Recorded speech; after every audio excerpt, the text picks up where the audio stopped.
বাসর ঘরে সুন্দর সাজ নিয়ে ঘোমটা পরে বসে আছি। এক প্রকার ভয় কাজ করছে, স্বামী এসে কি না কি প্রশ্ন করবে, কি করবে। আমি তার পায়ের আওয়াজ পেয়ে আমি নড়ে চড়ে বসি। সে এসে আমার পাশে বসে, আমার ঘোমটায় হাত দিতেই আমার গা শিউরে ওঠে। সে ঘোমটাটা নামিয়ে আমার দিকে অপলক দৃষ্টিতে তাকিয়ে আছে। সে আমার চোখের ভাষা হয়তো বুঝছে। সে আমার হাতটি তার বুকের কাছে নিয়ে শক্ত করে চেপে ধরে বলল, আমি কি তোমাকে বিশ্বাস করতে পারি? আমি মাথা নাড়ালাম। কখনো তোমার কাছে তোমার অতীত জানতে চাইবো না, শুধু তোমার ভবিষ্যৎটা সম্পূর্ণ আমার। আমি মুচকি হেসে বললাম, আপনি পারেন, আমাকে বিশ্বাস করতে পারেন। আমি আপনার হক কাউকে দিব না। আমি কি আপনাকে বিশ্বাস করতে পারি? হ্যাঁ, পারো। আমি তোমার বিশ্বাসের মর্যাদা সর্বোচ্চ রাখার চেষ্টা করব। কথাগুলো বলার সময় আমাদের দুজনেরই চোখ পানিতে ভিজে যাচ্ছিল। সে আমার চোখ মুছে দিয়ে আমাকে জড়িয়ে ধরল। কিছু সময় পর আমি বললাম, আপনি চোখের পানি মুছুন। সে হেসে বলল, এই চোখের পানি মোছার দায়িত্ব তোমার। আমি কখনোই আপনার চোখে আমার জন্য পানি আসতে দিব না, আমিও দিব না। তারপর সে বলল, বউয়ের সাজে তো তোমাকে দেখে নিয়েছি,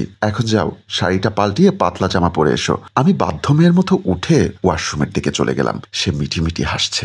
একদিন সকালে উঠেই শ্বশুর শাশুড়ির জন্য চা করে সোফায় নিয়ে ওনাদের দিলাম। শাশুড়ি মা আমাকে ধরে পাশে বসিয়ে বলল, বৌমা তুমি কেন কাজ করতে গেলে? বাড়িতে কাজের বুয়া তো আছেই। আমি হেসে বললাম, আমার হাতে চা এতটা খারাপ না মা। কথা শুনে শ্বশুর বলল, দেখেছো বৌমা কি সুন্দর কথা বলে। বৌমা তোমার যখনই ইচ্ছা করে চা দিতে পারো, তাতে আমার কোনো আপত্তি নেই। জি বাবা, যখন যা লাগে সবসময় আপনার মেয়েকে বলবেন। রান্না বসাতে হবে বলে আমি উঠে চলে গেলাম। ওনারা আমার কথা নিয়ে হাসাহাসি করছেন। নিজের রুমে ঢুকতেই রাতুল আমাকে কাছে টেনে নিয়ে ওর বুকে রেখে বলল, আমি বিশ্বাস করি তোমায়। আমিও তার কথায় মুচকি হাসি দিলাম। এত কাজ করলে আমাকে সময়টা কখন দিবে শুনি?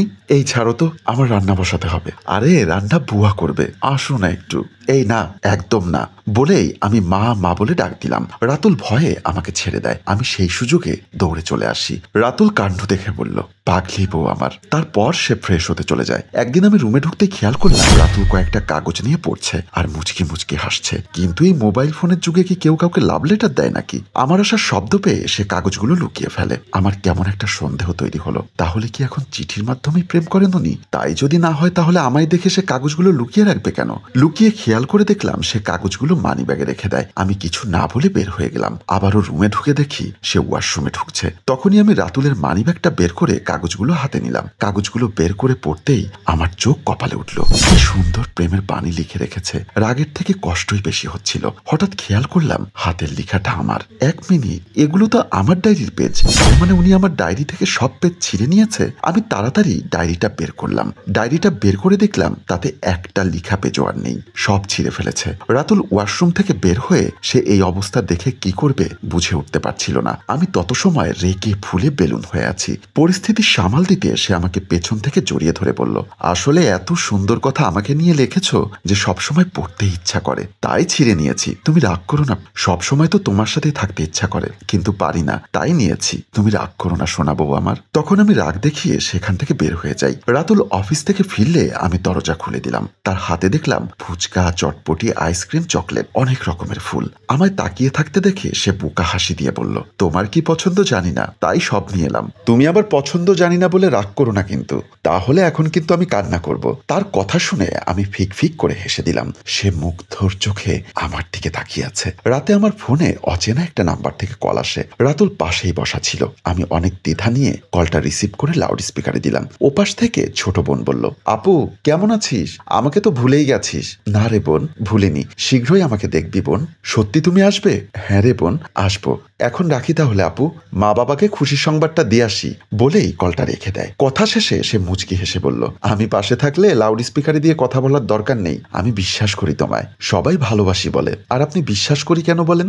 ভালোবাসার রং বদলায় কিন্তু বিশ্বাস বদলায় না। হয়তো ভেঙে যায়, নয়তো অক্ষত থাকে। আর ভালোবাসি কথাটা প্রমাণ করা অনেক কষ্টের, আর বিশ্বাস করা প্রমাণ করা কিছুটা সহজ। ভালোবাসার প্রথম স্তর হলো বিশ্বাস। বিশ্বাস না থাকলে কখনো ভালোবাসা থাকে না। তোমাকে যদি অন্য ছেলে বলে তোমায় ভালোবাসে, তখন তোমার মনে হবে আমি বিশ্বাস করি তোমায়। কারোর সাথে ঘনিষ্ঠ হতে গেলেও এটাই মনে পড়বে। রাতুলের কথা শুনে আমার আবেগে চোখে পানি ঝরছে। সে ব্যস্ত হয়ে পানি মুছে দিতে দিতে বলল, আচ্ছা তোমাকে কি কষ্ট দিয়ে ফেললাম আমি মাথা নেড়ে না বলে তাকে জড়িয়ে ধরি। সময়ের সাথে সুখের সংসার পার হচ্ছিল, কিন্তু সুখ সবার কপালে সহ্য হয় না। একদিন সে ভীষণ অসুস্থ। আমি রাতুলের পাশে বসে আছি। কাঁদছো কেন? আমি চলে যাব বলে? তুমি কোথাও যাবে না, তুমি সারা জীবন আমার পাশে থাকবে। ডাক্তার কি বলল শুনুনি? আমি তখন রাতুলের মাথাটা আমার কোলে নিয়ে বললাম, তুমি এসব কথা একদম বলবে না। ডাক্তাররা মাঝে মধ্যে মিথ্যা কথা বলে। দুজনের চোখে জল গড়িয়ে পড়ছে। সে আমার হাতটি শক্ত করে ধরে বলল, আল্লাহ চাইলে আমাদের জান্নাতে দেখা হবে, আর তুমি আমার জন্য দোয়া করো। একটা কথা বলবো, আমি অনেক হিংসুটে, তোমার ভাগ কাউকে দিতে চাই না। আমি সত্যি চাই না ওপারে কেউ তোমাকে দাবি করুক। আমি বিশ্বাস করি তোমায়, তোমার কিচ্ছু হবে না, ভালো হয়ে যাবে ইনশাল্লাহ। আর মা বাবাকে কিছু বলো না, কেমন? লোকটা সেদিন আর কথা বলেনি, বিদায় নিয়ে চলে গেছে দুনিয়া থেকে। সেদিনের পর আরো 10টা বছর পার হয়ে গেছে। এসব ভাবতে ভাবতে চোখের জল বন্যার পানির মতো গড়িয়ে পড়ছে। শাশুড়ি সে মুহূর্তে আমার রুমে আসতেই আমি চোখ মুছে দাঁড়িয়ে বললাম, কিছু লাগবে মা? মা আমাকে জড়িয়ে ধরে মাথায় হাত বুলিয়ে দিয়ে বলল, আর কেঁদো না। সে 10টা বছর ধরে তো কেঁদেই যাচ্ছিস মা। এবার তো একটা বিয়ে করা দরকার। তোর জন্য পাত্র দেখবো আমরা, সেটাই ভালো হবে। তোমার বয়সই বা কত? আর একটা বিয়ে করে নাও বৌমা। আমি পারবো না মা, আপনারা প্লিজ এমন আবদার করবেন না বলে আমি কেঁদে দিলাম। উনি আমার ব্যাপারটা বুঝে গেল।